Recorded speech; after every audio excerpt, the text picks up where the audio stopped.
général à la pêche et l'élevage, chers collègues, Monsieur le secrétaire général à l'enseignement supérieur universitaire ici représenté, Monsieur le directeur PIDB Saïdé,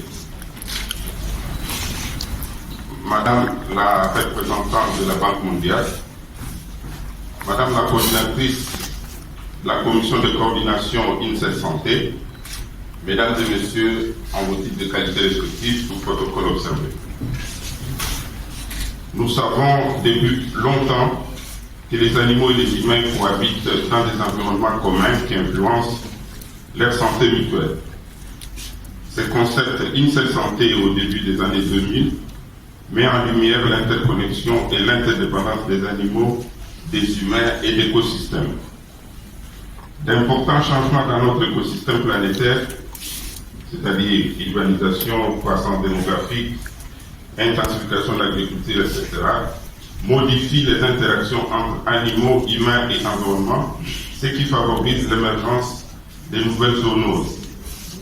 Ainsi, environ le 3/4 des maladies infectieuses émergentes des humains sont d'origine animale.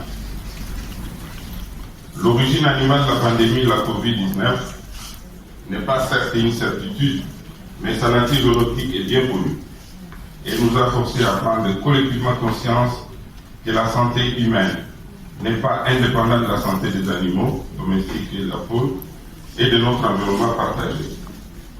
Il n'y a qu'une seule santé, celle de tous les organismes vivants, faisant partie d'un écosystème planétaire qui, lorsque modifié, nous met tous à risque de futures pandémies. Et cette dimension est inscrite dans l'accord mondial sur la pandémie qui est en cours de négociation avec le 194 pays dont l'échéance est en mai 2024. Mesdames et Messieurs, en effet, nos objectifs communs sont d'éviter contre les menaces qui pèsent sur la santé et les écosystèmes, travailler ensemble à la promotion du bien-être et agir sur le changement climatique. Ce faisant, il faut répondre aux besoins collectifs en matière d'eau potable, d'énergie, d'air pur et d'aliments nutritifs. En RDC, les défis INSEE Santé et détail.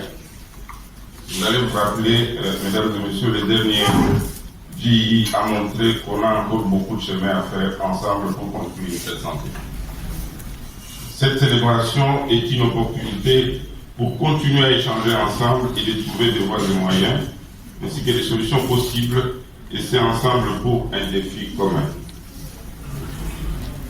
Nous tenons de façon particulière à remercier la coordination de la commission INSEE Santé qui œuvre depuis 2011 à la coordination et à la visibilité de ce concept INSEE Santé. Je voudrais ici réaffirmer l'engagement du ministère de la Santé publique, Hygiène et Prévention, non seulement dans la réflexion, mais également et surtout dans la mise en œuvre efficace de l'approche INSEE Santé. Ainsi donc, nous souhaitons bonne journée de travail et surtout bonne célébration de cette journée. Merci à vous.